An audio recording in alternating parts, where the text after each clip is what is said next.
All right, so let's dive into something that, maybe doesn't exactly scream fun, but is something we all got to think about, especially as we hit those big milestones in life, 40s, 50s, 60s, estate planning. Yeah, it's not the most glamorous topic, but it's crucial. And we're not talking like mansions and yachts here, right? No, no. We're talking about making sure that you are the one in control, even when, well, you're not around to do it yourself. Exactly, exactly. It's about making sure your wishes, your loved ones, everything you've worked for is taken care of the way you want it to be. Making sure your wishes are respected, your loved ones are taken care of, and your hard-earned assets end up exactly where you want them to. Perfect, perfect. So to help us unpack all this, we've got a whole stack of sources here. We've got articles, some legal guides, even a few personal stories, which are always eye-opening. And our mission today is to kind of sift through all this and give you a roadmap for estate planning tailored to where you are in life right now. And what's interesting is that the roadmap really does change depending on your age and your circumstances. Yeah. It's not just about writing a will and calling it a day. Okay, so not just a will and done. Got it. So let's paint a picture here. Imagine you're in your 40s, career's going strong, family life's busy, you've probably got a mortgage, all that. Suddenly, those what-if scenarios, they start to feel a bit more real, don't they? Oh, absolutely. It's that point where it really hits home that it's not just about protecting yourself anymore. It's about protecting your family, especially if you have kids, young kids. Yeah. If something happened to you, who would raise them? Have you really thought about that and made sure it's all clear? And I think that's where a will comes in, right? Absolutely. It's not just about like who gets your stuff. It's Yeah. about making those really important decisions. Exactly. One of the sources actually highlighted something that really stuck with me, and that's the idea of dying without a will, which legally speaking, it's called intestacy. Intestacy. Okay. And essentially, it means the state gets to decide who inherits your assets, who raises your kids. Wow. And you might think, oh, that's just a bunch of legal paperwork. But honestly, it can lead to some really nasty family disputes. Now, a will is kind of like a shield against all that. It is. It's your way of making sure things go the way you want, even if you're not, around to oversee it all. Precisely. And along with a will, another tool that's really powerful in your 40s is a living trust. I know trusts sound complicated, Yeah, a little bit. but think of it as like a safe deposit box for your assets. Okay, a safe deposit box. I can kind of picture that. One of the sources, they were talking about avoiding probate, Probate, yeah. which is that whole legal process that happens after you're gone, sorting out your estate. It can take forever, and it Yeah. can be expensive. A living trust helps your assets bypass all of that. So it's like a fast track for your beneficiaries. Yeah, exactly. Plus, a trust can actually manage your assets, if you become incapacitated, meaning unable to make decisions yourself. So you're covered in multiple scenarios. Okay, that makes sense. So we've got the will to lay out the big decisions. We've got the trust to keep things running smoothly. But what about, like, the financial side of things, especially in your 40s when you've got the mortgage, you're thinking about the kids' future, college, all that. Right. That's where life insurance comes in. One of the articles actually shared a story about a family who was really struggling after they lost a parent unexpectedly. And it turned out they hadn't updated their life insurance in years. So it was not enough to cover everything. Oh, wow. And it's a reminder that having enough coverage is so important, especially at this stage in life. So it's not about getting rich off it or anything like that. No, not at all. It's about making sure your loved ones are okay if something happens to you. Exactly. It's about that peace of mind. Yeah. And it's not always, about what happens after we're gone. What about those times when we might be, temporarily unable to make decisions for ourselves? That's a really good point. Mm. And a few of the sources brought up healthcare proxies and powers of attorney. Imagine if, you're in an accident or suddenly get sick and you can't communicate. Yeah. Who's going to make those decisions for you? Medical decisions? Financial decisions? I guess most of us just assume our spouse or family would automatically be able to do that. Right. It seems like common sense. But legally speaking, it's not always the case. Without those documents, your loved ones could run into all sorts of roadblocks when they're trying to act quickly. Ah, okay. A healthcare proxy lets you choose someone you trust to make medical decisions for you. And a power of attorney does the same thing, but for your finances. So it's like having someone you trust to take the wheel when you can't. Exactly. And again, it's about making sure your wishes are followed. Okay, so we've got the will, the living trust, life insurance, those healthcare and financial backups. Is there anything else we should be considering in our 40s? One last thing, and it's easy to forget about. Retirement account beneficiaries. We set them up and we often don't think about them again. Oh, right. But what if you named an ex-spouse years ago? Oh, yeah. Good point. Life changes. It does. And those accounts, like your 401k or IRA, they often bypass the will entirely. They go straight to the named beneficiary. Yeah. So you want to make sure those are up to date. So basically in our 40s, it's all about laying that foundation. Yes. We're talking will, trust, insurance, and making sure we're covered for all those what-if scenarios, Yeah. both for ourselves and for our family. Exactly. Building that safety net, Yeah. that peace of mind that comes from knowing you've taken steps to protect what matters most. Okay, so we've tackled the 40s, but I imagine things shift a bit as we move into our 50s, right? Yeah, for sure. What kind of changes are we looking at? Well, your 50s are often a time for reevaluation. The kids might be getting older. Right. Your career's probably at a different point. Yeah. And you might be thinking about long-term financial goals more seriously. So it's not just about, like, maintaining that foundation we built in our 40s. It's about fine-tuning it, right? Exactly. One of the sources really emphasized this idea that estate planning isn't a set it and forget it kind of thing. Yeah. Life keeps moving, so your plan needs to move with it. Got it. So first things first, we need to revisit that will. Yes. Do we need to completely rewrite it? Because that sounds a little daunting. Not necessarily. It might just be a few tweaks. Maybe you have grandkids now, or your financial situation's changed a lot, or maybe you've decided to leave something to a charity that you really care about. The point is, make sure your will is reflecting where you are now. Okay, will updated. What's next? Okay, so remember that power of attorney we talked about. Mm-hmm. In your 50s, it's worth thinking about upgrading to a durable power of attorney. Durable. Is that different from a regular power of attorney? It is, yeah. A regular one becomes invalid if you're incapacitated, meaning, not able to make decisions. But a durable power of attorney stays in effect even then. So, say, for example, you're in an accident, Okay. and someone needs to manage your finances while you recover. A durable power of attorney lets them do that without any legal hurdles. So it's like having a backup pilot ready to take over if you're grounded, so to speak. That's a great way to put it. It's about planning for the unexpected. And speaking of the unexpected, what about healthcare directives? Should we be revisiting those in our 50s too? Oh, definitely. As we get older, we have to be realistic about the possibility of end-of-life care. And it's important to make your wishes clear, for medical treatments, especially if you can't communicate them yourself. Right, right. Living wills, all of that. Exactly. It takes the burden off your loved ones, Yeah. having to make those really difficult decisions. Yeah. So it's really about having those conversations, tough as they might be. It is. Talk to your family, maybe even your doctor, so everyone's on the same page. It's a gift, a gift to yourself and to them. A gift. Okay. So will updated, durable power of attorney, healthcare directives, anything else specific to our 50s? Yeah, by this point, you've probably accumulated some assets. Hopefully. So it's a good time to think about those tax-efficient strategies. Now, we're not giving financial advice here, but one of the sources mentioned gifting as a way to transfer assets to heirs and maybe even reduce your estate tax burden down the road. So it's about managing those assets strategically. Precisely. Think of it as a way to make your legacy work smarter, not harder. Okay. And what about that living trust we set up back in our 40s? Good point. That safe deposit box needs a checkup too. Right. Make sure it still fits your goals. And if you haven't set one up yet, your 50s are a great time to do it, especially if you've got, significant assets. So we've got a lot on our plate. Updating the will, the durable power of attorney, healthcare directives, thinking about taxes, and making sure our trust is in order. Oh, and there's one more thing I wanted to bring up that, well, I think it often comes to mind in our 50s. Long-term care. You're right.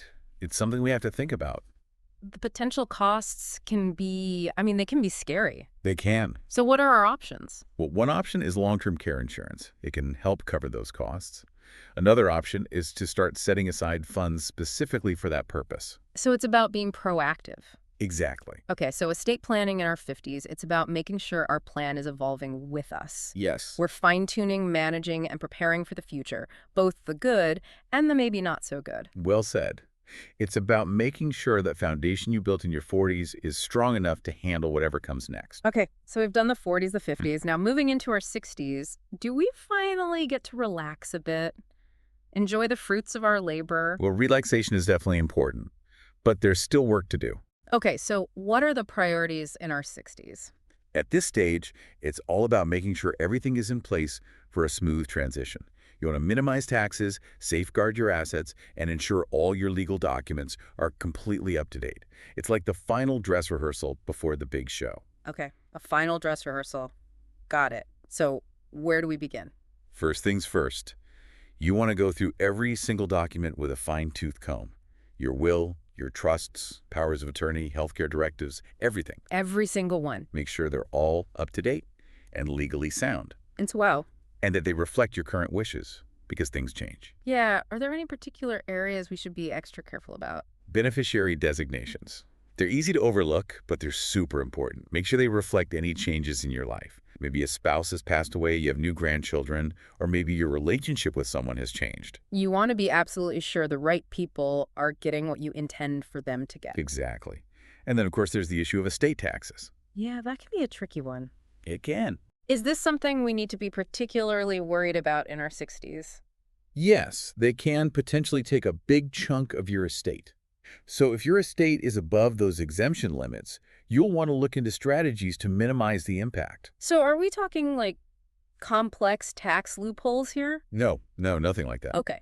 There are legitimate and effective strategies, like charitable giving, setting up specific types of trusts, even using those annual gifting allowances. Okay, so we're not trying to dodge the system, just be smart about it. Exactly. It's about being smart and strategic. Okay, documents finalized, estate taxes addressed.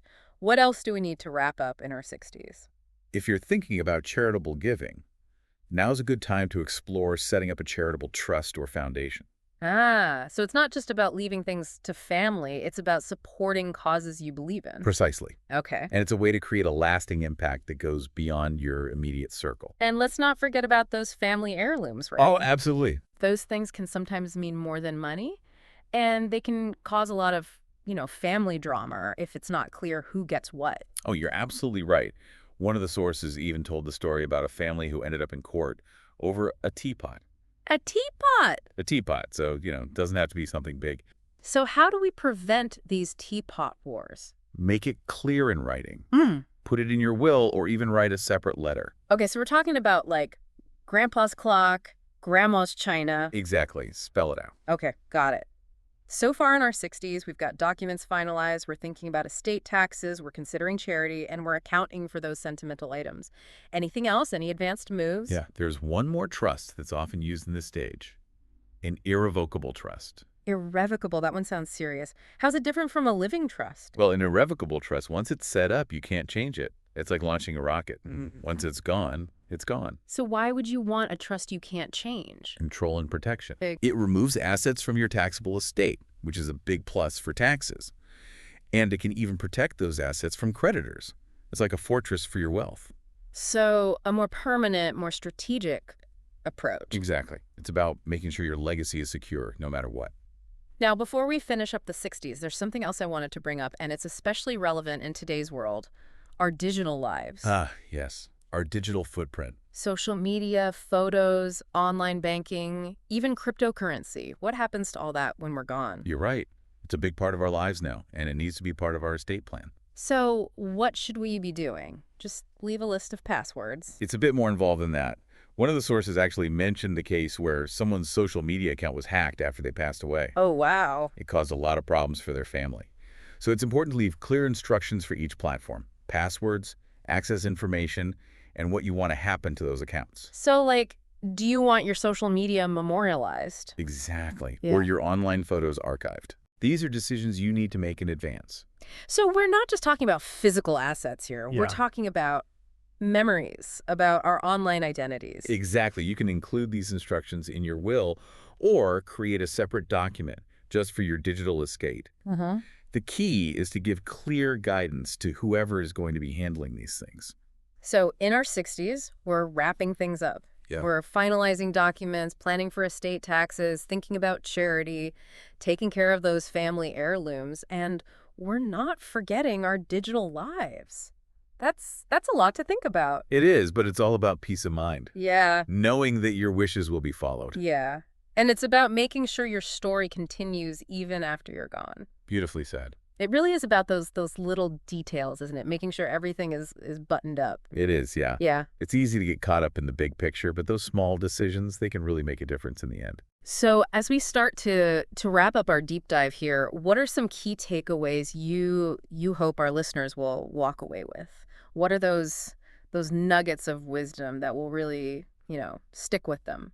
Well, one thing that really stands out to me is that estate planning, it's not a one-size-fits-all kind of thing. Right. It's a journey. Your needs and priorities are going to change as you go through different stages in life. Yeah, and we've seen that, right? How it's all about building that foundation in your 40s, then you're refining and strategizing in your 50th, and then in your 60s, it's about solidifying and protecting everything. Exactly. And I think another important takeaway is that it doesn't have to be overwhelming. It's not about becoming a legal expert overnight. Right. It's about taking it step by step, right? Yes, exactly. One step at a time, gathering information and seeking help when you need it. Yeah, you don't have to do it all alone. No, not at all.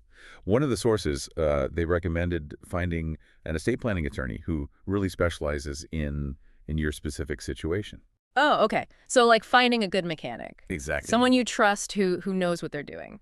Right, and who can guide you through the process. Yeah, yeah, that makes sense. And I think it's important to remember that estate planning, it's not just about the practical stuff, right? Like dividing up your assets. No, it's not.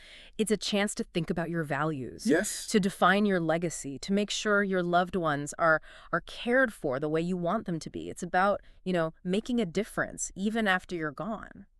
That's a great way to put it. It's about those things that really matter. Yeah. The relationships, the causes you support, the values you want to pass on, making sure those things live on. It's about leaving your mark on the world. Exactly. It's about taking those big ideas and turning them into action. This has been a really, really insightful deep dive. We've covered so much ground, from the basics of wills and trusts to those trickier topics like taxes and digital assets. Yeah, it's been a great conversation. It has. And to our listener, we hope this has given you the information, the tools, and maybe even a little push to tackle your own estate planning. Remember, it's about making choices that fit your values, Yeah. choices that give you peace of mind. It's about taking control of your future, making sure your story is told the way you want it to be told. And with that, I think it's time for that final question, Okay. The one we've been teasing. the one that'll make everyone think. All right, go for it. What's the question? What aspect of your legacy feels most important to you? And what can you do starting today to make it a reality? Wow, that's a powerful question. It is. It really gets to the core of what estate planning is all about, doesn't it? It does. It's not just Yeah. about the money, it's about the impact you want to have. It's about taking those values and putting them into action. Making sure your actions, match your aspirations. So you can look back and say, this is the legacy I wanted to leave. Well said. So to our listener, as you think about that question, think about the kind of impact you want to make. It might be supporting a cause you care about. It might be mentoring someone. Or just being kind and generous in your everyday life. It's about living your values. And you don't have to wait to start building your legacy. It begins today. Right now, yeah, with every choice you make. It's about leaving those footprints, knowing that they can inspire others to follow. And sometimes, those footprints lead to unexpected places, creating a legacy that's even more meaningful than you could have imagined. Absolutely. It's about being aware of the impact we have. Even those small actions, they can add up to something bigger. Absolutely. It's not always about, grand gestures. Sometimes it's those everyday acts of kindness, of generosity that make the real difference. Yeah, it's about those little things that ripple outward. Yeah. So as our listeners are thinking about their own legacy, what kind of ripples do they want to create? What kind of impact do they want to have? It could be, as you said, through supporting a cause they believe in, or, mentoring someone, sharing their knowledge and experience, or even just being a positive force in their community. It's about living a life that's true to their values. Exactly. And I think it's important to remember that you don't have to wait until you're, older to start thinking about your legacy. It's something you can start shaping today. Right now. Right now, with Yeah. every choice you make, every action you take. It's about being mindful of the footprints we're leaving behind, knowing that they can inspire others. And sometimes those footprints lead to amazing places, places you never expected to go. Mm. And that's how legacies are built, organically, authentically, through a series of choices and experiences. Well said. And with that, we've reached the end of our deep dive into the world of estate planning. It's been a real pleasure exploring this with you. Likewise. And to our listeners, we hope this deep dive has given you the knowledge, the resources, and honestly, just the motivation to take charge of your own estate planning journey. Remember, it's not just about protecting what you have. Yeah. It's about preserving your values, your relationships, your vision for the future. It's about taking control of your story and shaping a legacy that truly represents who you are. And remember, as you move forward, estate planning, it's not a one-time thing. It's a process, you know. It's Yeah. about continually learning, growing, and making choices that align with your goals and values. So to our listeners, keep exploring, keep learning, and keep living a life that leaves a legacy worth remembering. And until next time, happy planning.